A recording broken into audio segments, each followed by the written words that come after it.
ज्ञानेश्वर नगर 4th cross बरोबर. हां इथं आहे आम्ही आणि साप आलाय. कशात आहे हो साप? त्या प्लॅस्टिकमध्ये आहे. लहान आहे का मोठा आहे? लहान आहे लहान आहे लहान आहे.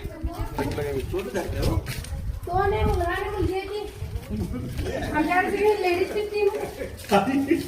लहान आहे का साप? सरळ पकडू का क्रॉस पकडू? नाग आहे नाग आहे. तुम्ही अयो म्हटलं मी. तर बघू शकता नाग आहे. बघा कसा फळा काढून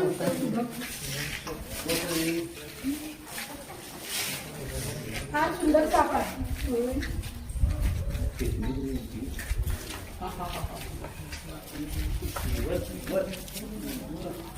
तुम्ही जर लक्ष देऊन बघितलं असेल तर त्याच्या फण्यावरती बघू शकता किती सुंदर डिझाईन आहे. त्याच्या फण्यावरती फार सुंदर डिझाईन आहे. त्या व्हिडिओमध्ये किती आलं माहिती नाही. आणि अजून एक नोटीस केला असणार तुम्ही, माझ्या पायात शूज वगैरे नाही आहे. मी स्विमिंगला गेलेले आणि तसंच मग मला ऑन दिस वे यायला लागलं फॉलला. आणि नाग साप आहे. काहीतरी पोटात दिसायला त्याच्या काहीतरी खाऊन सुद्धा बसलाय तो. बांधकाम करायला ते वाटतं इथं. आणि बांधकामाच्या ठिकाणी विटा किंवा स्क्रॅप मटेरियल्स वगैरे आले मग त्याच्यामध्ये साप वगैरे येऊ शकतात. आता ऊन फार कडक आहे. आता संध्याकाळची वेळ आहे पण उन्हात सुद्धा उन्हाच्या त्रासामुळे सुद्धा थंड जिथं आहे बांधकामाच्या ठिकाणी वगैरे थंडावा जिथं आहे तिथं साप म्हणजे आकर्षित होतात. तिथं ते थंडाव्यासाठी येऊ शकतात. त्यामुळे सांभाळून राहा, काळजी घ्या. आपण आता ह्याला पहिलं बंद करूया.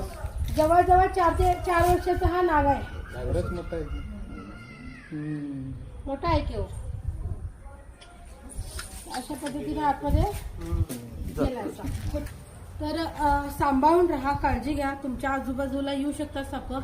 ऊन फार आहे. उन्हाचं तर ते बाहेर सुद्धा पडत नाही. कुठेही हात पाय आपला पडतो तिथे साप आहे का एवढं जरी तुम्ही बघितलं तरी सर्पदोषापासून वाचू शकता. लहान मुलं वगैरे खेळतात गल्लीमध्ये वगैरे हात पाय कसं पण घालतात. कुठं बॉल गेला काय गेला त्यामुळे सगळ्यांनी म्हणजे हातापायाकडे जरी साप आहे का एवढं तुम्ही बघितलं तरी कधीच तुम्हाला आयुष्यात साप चावणार नाही चेक केला तर. ठीक आहे, समजलं? त्यामुळे कुठं पण खेळताना वगैरे व्यवस्थित हातापायाकडे बघून खेळायचं.